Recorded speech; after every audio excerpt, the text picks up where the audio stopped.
guys, it's Tony Gattari here from Achievers Group. I'm actually sharing the 17 things that matter most. And this is really a personal journey of what matters most to me. Mainly for you to reflect what is truly important in your life. It's for me never to tell you what you should be focusing in on, because that is not my responsibility. My responsibility is just to engage with you, to get these things thinking in your own heads. So number 7 that I've actually realised in my life is the need to be thankful. You know, before I actually I got ill, I was a pretty thankless person. I was so focused on focusing what I didn't have. I forgot to celebrate what I did have. Isn't that amazing? And if you're struggling in this area, you know, all you've got to do is just basically get a pen and paper and just put 3 columns down. And put, you know, on top of the columns, write the following. First column, write, these are the things that I'm thankful for. And write the stuff down, you know, write the car and the house and whatever you've got. Sometimes you've got to reflect on that, the fruits of your labour. Then you've actually got to write the next column. Who are the people I'm thankful for? You know, we sometimes don't value the people in our life so much. You know, I'm talking about your mum and your dad. I'm talking about your grandfather, your grandmother. I'm talking about a really, really dear friend that's really important to you. Who are those people? Because without people, we would be lost, because we would just be lonely. So who are those people that you've got to be thankful for? Have you told them that you're thankful for them? And the other one is just put the column other. You know what other is? The things that we take for granted, you know. I actually live in Australia, and I believe Australia is an amazing country. I believe that God truly blessed Australia. I know that might be offensive to a few Americans, but I actually think that God said, I'm going to bless Australia first. Because I reckon in Australia we have, number 1, freedom. Number 2, we have opportunity. Number 3, we have responsibility. Number 4, we have rights. Number 5, I think we have beauty. Number 6, we have choice. And all I'm suggesting, and we have love. And all I'm suggesting is we take these things for granted. And all I'm suggesting is that wouldn't it be absolutely fantastic to wake up every morning and to be thankful for what you've got? Because I'm believing, and I do know this, that when you're thankful for what you've got, you tend to attract more of that. And that's pretty powerful. Number 8 is of these principles, of the 19 things that matter most. I think it's really important to build a life on a foundation of respect. And I think respect comes in 3 areas. I think it comes in manners. I think manners is understanding what is the correct etiquette in that environment. How do you eat? How do you dress? How do you speak? How do you communicate with people who are different than you? Language. There's an old proverb. It actually says, only gracious words come from the wise. You know, it's really important. One of the most devastating things that I've actually seen is gossip.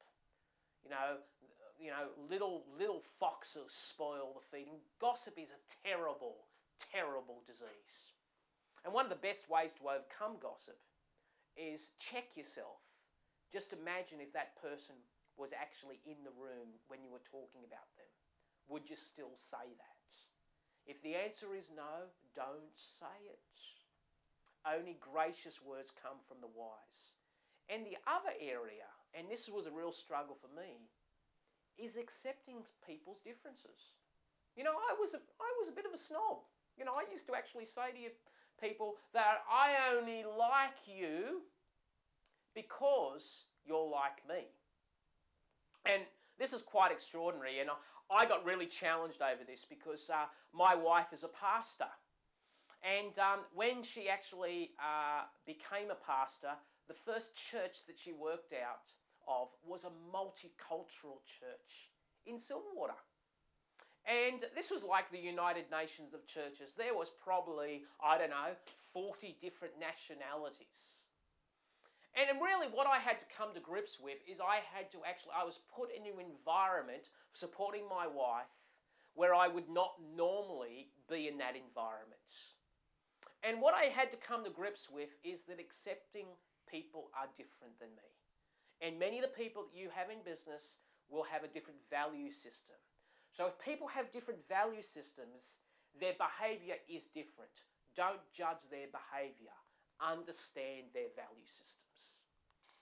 Number 9 principle, I know this sounds really trite and you might say honesty is the best policy. It truly is. You know the great thing about honesty? You don't have to remember what you just said.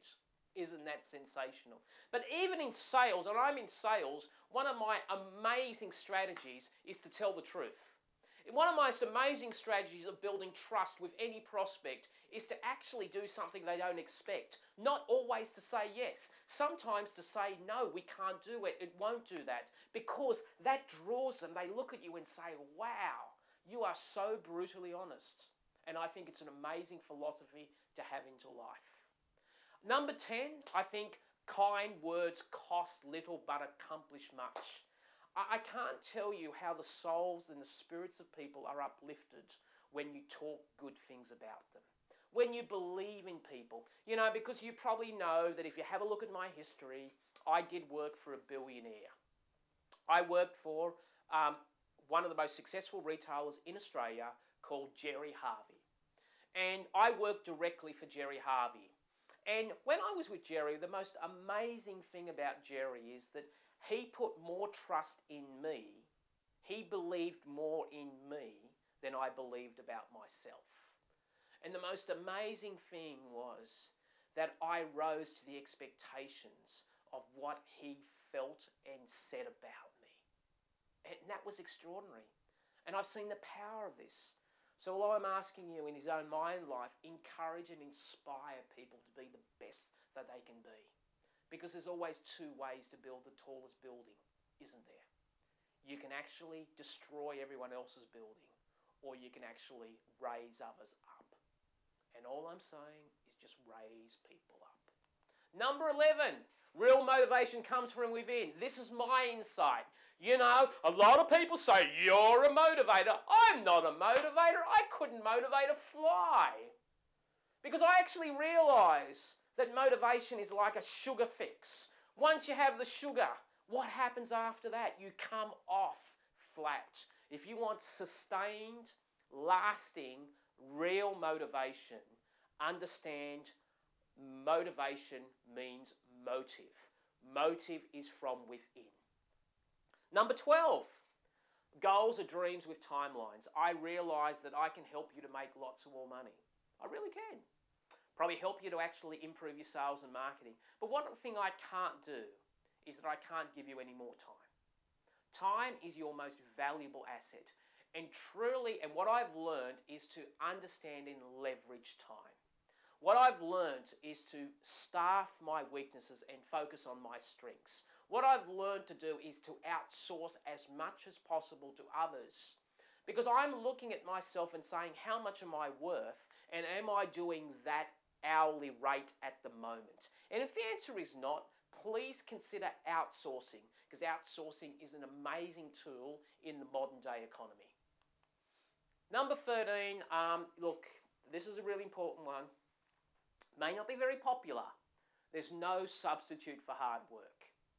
You know, I've built businesses, and you know what? It does take time. And if you want to live in fantasy, you can live in fantasy.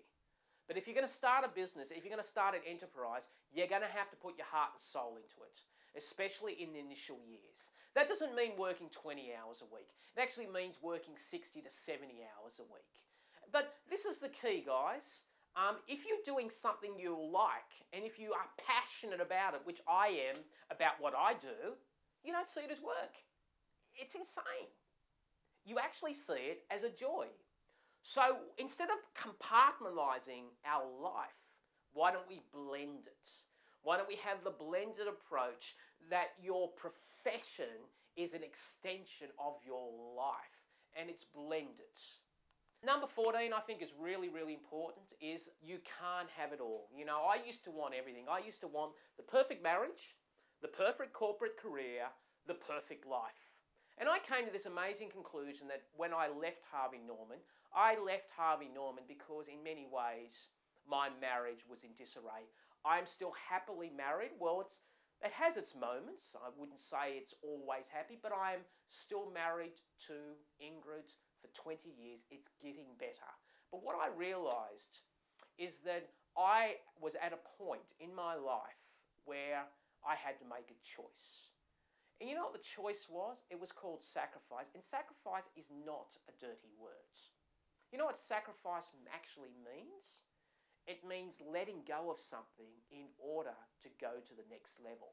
But, here's the challenge. You don't actually always know what the next level is. Sometimes you have to let it go, and then the next level will be revealed. Number 15, successful people make time. Yes, we do. Of course we do. We have to. I have to. We have to leverage our time. We have to see time as the most valuable investment. And we have to cherish that investment. Number 16, no one else can raise your self-esteem. I can't do it, no one else can. Because self-esteem comes from within.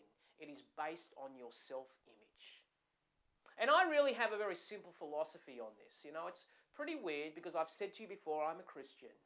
My self-image improved dramatically when I came to the conclusion that I, Mr. Gattari, was created in the image of God.